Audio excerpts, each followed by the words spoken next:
Olá, confira agora as principais notícias da Assembleia desta terça-feira. Trabalhadores da educação estiveram hoje na Casa Legislativa para pedir apoio dos deputados na negociação junto ao governo sobre o reajuste salarial da categoria. Os professores pedem aumento de 15%, mas o Estado quer pagar 3,93%. Professores da rede pública de ensino estiveram na galeria do plenário da ALEAN para reforçar a paralisação das atividades iniciada na segunda-feira em todo o estado. Os profissionais pedem apoio da Casa Legislativa nas negociações junto ao governo sobre o reajuste salarial. Os professores pedem 15% no valor da database, o governo 3,93%, além do pagamento das progressões horizontais por tempo de serviço, com garantia de mais de 2% de reajuste para 22 mil profissionais da educação, e o pagamento das progressões verticais por qualificação, que podem representar ganhos de 12%, 50% e 55%. As duas propostas foram apresentadas como uma alternativa para garantir ganhos reais aos servidores da educação. Infelizmente, a negociação não avançou mais, o governo radicalizou na sua proposta e não apresentou até agora nenhuma outra contraproposta melhorada para que a gente pudesse ter uma negociação continuada.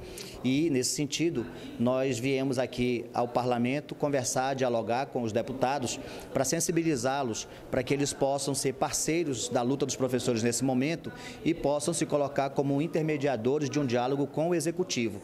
No plenário, parlamentares disseram apoiar a reivindicação dos profissionais e garantiram a aprovação de projeto relacionado ao reajuste salarial para os trabalhadores da educação. Aqui é a Casa do Povo e nós estamos trazendo os professores para que eles venham falar e dizer que eles não são marginais, são pessoas que dão instrução e formação às nossas crianças, que serão futuros políticos, futuros doutores, e que não é preciso tratar dessa forma. Eu entendo que vale o diálogo, vale o entendimento, vale a conversa.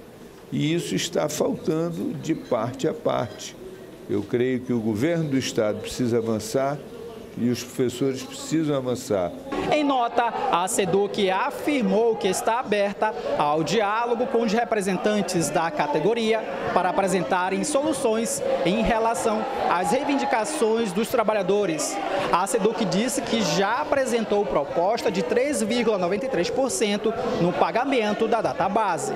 E o governo federal está propondo aumento de 4,2% no salário mínimo. Esse percentual significa R$ 42 a mais. Na prática, o salário mínimo, que atualmente é de R$ 998, pode chegar a R$ 1.040. A proposta consta do projeto de lei de diretrizes orçamentárias apresentado nesta segunda-feira pelo secretário especial do Ministério da Economia, Valderi Rodrigues. Até 2020, o cálculo para o reajuste do salário mínimo é baseado no Índice Nacional de Preços ao Consumidor, o INPC, e também com base no Produto Interno Bruto de 2 anos anteriores. Com esse projeto de lei, a ideia é que esse reajuste ele seja baseado apenas no INPC.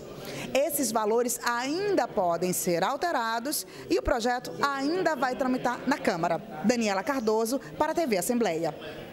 Deputado Wilker Barreto propôs à Comissão de Saúde da Assembleia uma fiscalização nos hospitais do Estado. O objetivo é verificar o estoque de medicamentos nas unidades. O deputado Wilker Barreto, do PHS, voltou a criticar as ações de 100 dias do governo em relação ao setor de saúde. O parlamentar disse que tem recebido denúncias da população sobre a falta de antibiótico nos hospitais e de aparelhos de cirurgias com defeito. Porque nesse exato momento, as 3 salas de cirurgia do Balbina estão servindo de UTI neonatal. Se você for no 28 de agosto, está em colapso. Vai no Ana Braga, está em colapso. Vai no João Lúcio, está em colapso. Diante das denúncias, Wilker Barreto propôs, junto à Comissão de Saúde da ALEAN, uma visita técnica nas unidades. Eu acho que é uma oportunidade ímpar de manhã nós visitarmos, certo? Como é que está o SECOM, como é que está a Balbina, ou seja, porque é esse o nosso papel, é fiscalizar e denunciar. E em nota, a Suzan informou que recebeu a central de medicamentos com 12% de estoque e que já ampliou o abastecimento para 45%. Já a maternidade Balbina Mestrinho comunicou que o bloqueio das salas cirúrgicas foi em consequência da grande quantidade de crianças com síndrome respiratória aguda grave que precisavam de UTI. E o governador Wilson Lima afirmou que o Hospital e Pronto-Socorro Delfim Aziz funcionará com 100% da capacidade até o fim de junho. Seu Alberto está no grupo dos pacientes atendidos. Ele esperou mais de um ano por uma cirurgia de vesícula. A cirurgia de vesícula ela é perigosa, né? Ela pode a qualquer momento estourar. Sem falar das dores, do mal-estar, né? De você ficar à mercê do momento. Estou bem, não estou bem, o que pode acontecer? Então é perigoso, né? Por mais que seja algo simples, mas ela é perigosa, né? Para a saúde. Então eu estou mais tranquilo agora, né? Está sendo bem atendido. A dona de casa, Suelen Carvalho, viu de perto o drama de quem esperou mais de 5 anos pela mesma cirurgia. Agora eu enxergo, né, que ele está melhorando, porque ele aí, tanta gente que está aí para fazer cirurgia, né? Aí agora já está fazendo. O que isso significa para ti? Até porque tanta gente que eu vi 5 anos, eu agora descobri agora em janeiro eu vou ser operada. Vou ficar bem, vou sentir mais dor, que é suportável a dor. Só agradecer, feliz. A cirurgia de vesícula é apenas um dos procedimentos que passaram a ser oferecidos a partir desta semana no Hospital e Pronto-Socorro da Zona Norte, Delfim Aziz. O governador Wilson Lima acompanhou o início dos trabalhos. O que a gente está realizando aqui não é mutirão. As primeiras cirurgias que vamos realizar hoje são de hérnia, de vesícula e também estamos preparando pacientes para que possam ser realizados cirurgias de ostomia. Ao todo, até junho, todos os 312 leitos do hospital, entre eles 50 de UTI e 11 de salas cirúrgicas, estarão funcionando integrados com os serviços da UPA Campos Salles, também na Zona Norte. A estimativa é de uma economia de R$ 2.100.000 nessa primeira etapa de implantação. Nosso custo reduz para otimizar o maior número de serviços. Ele tem um impacto exatamente nas outras unidades, não é? Então aí dá tempo de que a própria Suzane estude, né, de cima, quais são as unidades hospitalares e as identidades dessas unidades dentro de uma lógica de sistema. Então a gente tem que recuperar qual é a unidade que faz cardiologia, a ortopedia e tudo mais. Então esse projeto, na verdade, desafoga as filas das outras unidades e a gente tem condição então de fazer a identidade dessas outras unidades hospitalares. Então o impacto é direto no sistema de saúde do Amazonas inteiro, né? Em que os municípios do interior também, pelo CISREG, terão acesso ao serviço, à oferta de serviços especializados aqui no hospital. Na Assembleia Legislativa, a deputada Alessandra Campelo parabenizou o governo do estado pela condução da crise na saúde. O deputado Doutor Gomes também saiu em defesa do Poder Executivo. Eu quero aqui parabenizar o governo do estado, a Secretaria de Estado da Saúde, a Suzane, na pessoa do seu atual secretário, doutor Rodrigo Tobias, e toda a sua equipe de técnicos que dão sustentação para que a saúde do estado possa voltar ao seu eixo central de funcionamento pleno. Comissão de Defesa do Consumidor realiza orientações e audiências e amplia o atendimento ao público. Com algumas contas de água e energia atrasadas, esta autônoma procurou a Comissão de Defesa do Consumidor para entender como negociar as dívidas com as concessionárias. Recebi algumas orientações, né, dos débitos, né, contra a energia e a água também. Qual o tipo de orientação que a senhora recebeu? Que realmente, né, eu tenho que procurar, né, a empresa para fazer a negociação, né, dos débitos. Já a Mariene Oliveira está com o nome nos serviços de proteção ao crédito e veio em busca de orientação jurídica para tentar resolver o problema. Eu estava precisando de um advogado, né? E por isso que eu vim aqui conversar com ela e ver algumas coisas assim da Manaus Energia, não, a água da Amazônia, né? Qual a orientação que a senhora teve? A orientação que eu vou lá agora ver se realmente meu nome está lá ou não, né? E trazer para a moça aqui. Aí a gente vai resolver. A CDC orienta os consumidores sobre direitos e garantias nas relações de consumo. Recebe e processa reclamações administrativas, individuais e coletivas. realiza audiências conciliatórias para a solução de conflitos e acordos extrajudiciais e fiscaliza o cumprimento de leis em defesa do consumidor. A Comissão de Defesa do Consumidor, que é presidida pelo deputado João Luiz, ela funciona aqui no 4º andar da Assembleia Legislativa. Nós funcionamos das 8 às 14 horas com atendimento para a população. E quem tiver algum problema, na seara consumerista, que feriu algum direito do consumidor, é só nos procurar, trazer seu RG, seu CPF, comprovante de residência e a fatura relacionada àquele problema. Ou a fatura, ou o contrato, ou às vezes um protocolo de um serviço que foi reclamado. De acordo com o presidente da comissão, o deputado pelo PRB João Luiz, só no mês de março, mais de 4.000 atendimentos foram feitos em ações em shoppings de Manaus e no programa Praça do Consumidor, que leva a atividade da CDC para algum bairro da cidade. Esse número de pessoas são consumidores, que outrora uma que ficou marcada foi uma senhora que estava com a conta de energia a R$50 mil. Então houve a conciliação, esse valor foi ele cancelado e a companhia de energia creditou mais de R$2 mil para a consumidora. Isso era um problema que estava se arrastando há tempo e a consumidora sem saber o que fazer. Através da Comissão de Defesa do Consumidor, ela foi ajudada e isso nos alegra muito. Nos dias 22 e 23 de abril, será realizada a próxima edição da Semana do Consumidor, no conjunto Viver Melhor, segunda etapa. O governo firmou um convênio de cooperação técnica com o IPAAN, Secretaria de Meio Ambiente e Defensoria Pública de Humaitá, para ampliar a assistência jurídica em questões ambientais no sul do Amazonas. A estimativa é que o novo polo da Defensoria Pública no município de Humaitá atenda a mais de 230 mil pessoas de pelo menos 6 cidades no sul do Amazonas, como Novo Ariponã, Manicoré, Apuí, Borba e Nova Olinda do Norte. Na oportunidade, 4 defensores foram empossados para atuarem em Humaitá. Com o novo polo, foi firmado um convênio de cooperação técnica entre o governo do estado, por meio da Secretaria de Meio Ambiente, o Instituto de Proteção Ambiental e a própria Defensoria Pública. O objetivo é ampliar a assistência jurídica em relações às questões ambientais no sul do Amazonas.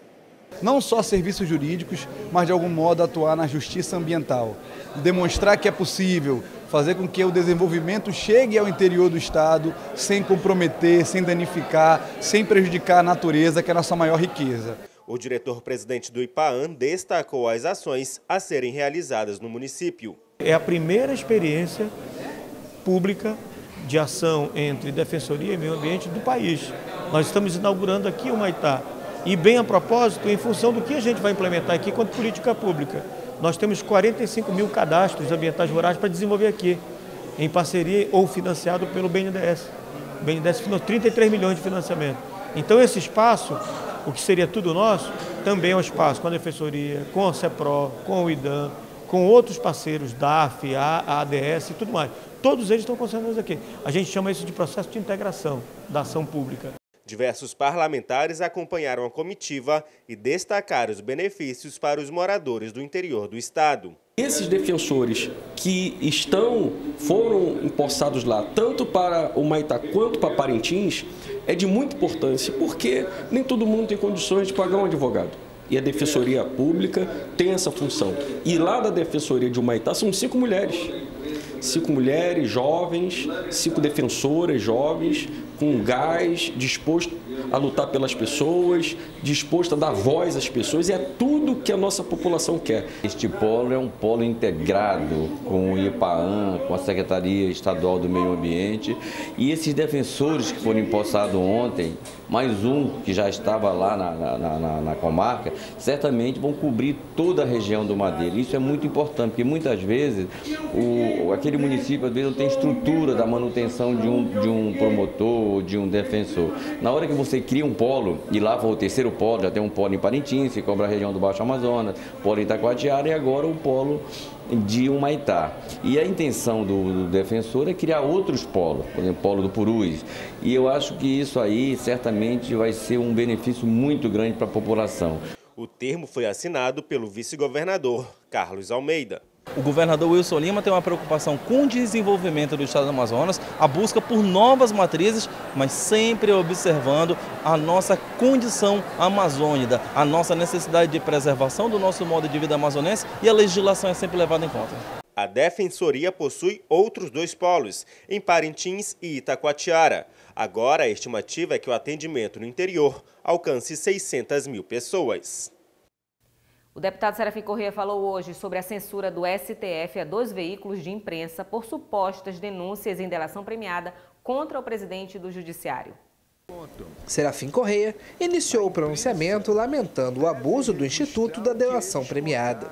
O comentário foi uma referência à Operação Lava Jato, que vem utilizando a delação como principal meio para obtenção de provas, o que pode gerar distorções, já que o acusado pode apresentar informações falsas para tentar a redução de pena. O Instituto da Delação Premiada é importante, mas ele está sendo usado, ou a maneira como ele está sendo usado no Brasil não é a correta. Você prende uma pessoa durante 2 anos, essa pessoa presa vai dizer aquilo que o investigador quer ouvir, para ela conseguir diminuir a sua pena. Então, isso tem que ser relativizado, não pode ser considerado verdade total. Nessa semana, o nome do presidente do STF, ministro Dias Toffoli, apareceu em uma delação do empresário Marcelo Odebrecht, referente ao período em que o ministro foi advogado-geral da União. A informação foi divulgada em 2 veículos, o site O Antagonista e a revista Cruzoé. Porém, outro ministro do STF, Alexandre de Moraes, exigiu a retirada imediata das reportagens do ar, determinou uma multa diária de R$100 mil no caso de descumprimento e ordenou à Polícia Federal a ouvir os responsáveis pelo site em 72 horas. Apesar de ver com desconfiança as denúncias, o deputado Serafim Corrêa afirma que a decisão do Supremo foi precipitada e configuraria censura à imprensa. Eu não concordo que o ministro Dias Toffoli seja essa pessoa que o Marcelo Odebrecht pintou e manifesto a ele a minha solidariedade. No entanto, eu não concordo também com a censura à imprensa. O que a revista Cruzoé publicou foi exatamente aquilo que o Marcelo Odebrecht disse. E o ministro Toffoli designou para apuração de fake news o ministro Alexandre de Moraes, e este determinou a retirada de circulação da revista Cruzoé, inclusive dos sites. Isso é censura. Eu sou contra a censura. A Assembleia abriu espaço para que o prefeito de Tonantins, Lázaro Martins, se defendesse das acusações de ameaça de morte a uma vereadora do município. No dia 9 de abril, a vereadora de Tonantins, Suelen Ribeiro, usou a tribuna da Assembleia Legislativa durante uma sessão de tempo para denunciar o suposto mau uso dos recursos do Fundeb. A parlamentar também relatou que estaria sofrendo ameaças de morte de pessoas próximas ao prefeito do município. Agora, foi a vez do prefeito Lázaro Martins apresentar sua defesa junto ao parlamento. Ele negou as ameaças à integridade da vereadora e esclareceu que os recursos do Fundeb estão sendo empregados na promoção dos professores e pagamento de gratificações. O deputado Fausto Júnior destacou a concorrência desleal que os piscicultores do Amazonas sofrem frente a outros estados. Em visita ao município de Novo Airão, o deputado Fausto Júnior afirmou que conheceu um pouco dos empreendimentos turísticos, além da produção de peixes da região. O parlamentar afirmou que os piscicultores vivem hoje uma realidade dura. O alto valor da ração faz com que os produtores não consigam competir com o peixe que vem de outros estados, como Rondônia. De acordo com Fausto, esse é um problema enfrentado não só por quem cria peixes, mas de toda a produção rural no estado. Ele defendeu uma intervenção do Poder Executivo por meio de política de incentivos para resgatar a competitividade dos produtores do Amazonas. A nossa alimentação mais tradicional, que é o peixe, no nosso estado é praticamente 100% importado. Então, se a nossa produção rural não consegue abastecer nem a nossa demanda interna, que ela é suportada pela importação dessa produção de outros estados, imagina para quem a gente vai conseguir vender. Então é preciso incentivar, subsidiar, de repente buscar formas de trazer uma fábrica de ração para o nosso estado, para que dessa forma a gente consiga baratear. Hoje o saco da ração de peixe aqui em Manaus custa R$50, enquanto em Porto Velho custa R$23. Então a gente precisa encontrar meios para que o nosso produtor consiga competir com os outros estados. A ponte do quilômetro 7 da BR-230 na rodovia Transamazônica foi concluída, atendendo a um requerimento do presidente da Assembleia, Josué Neto. Com isso, os municípios de Apuí, Manicoré e comunidades próximas voltam a escoar a produção agrícola da região. O serviço foi realizado pelo Departamento Nacional de Infraestrutura em parceria com o Exército Brasileiro. Desde o último dia 26 de março, os moradores das localidades próximas à ponte que desabou estavam fazendo a travessia do trecho via balsa e colocando em risco de desabastecimento as cidades. O presidente da Assembleia, deputado Josué Neto, lembrou que a ponte provisória tem estrutura reforçada para garantir o tráfego de caminhões e, assim, evitar possível desabastecimento de alimentos e até de combustível. O DENIT garantiu que, assim que começar o verão amazônico, o órgão vai construir uma ponte permanente. O deputado Adjuto Afonso enviou um requerimento à Caixa Econômica Federal solicitando reparos nos equipamentos da instituição no interior do Amazonas. Nesta terça-feira, o deputado Adjuto Afonso denunciou a precariedade no atendimento da Caixa Econômica Federal no interior do Amazonas. Segundo o parlamentar, falta manutenção nos equipamentos. A Caixa é responsável por pagamentos de benefícios sociais, como Bolsa Família e o Seguro Defeso. Adjuto Afonso enviou um requerimento para a instituição solicitando providências para os problemas. E o Além Notícias fica por aqui e até amanhã com os principais fatos do Parlamento Estadual.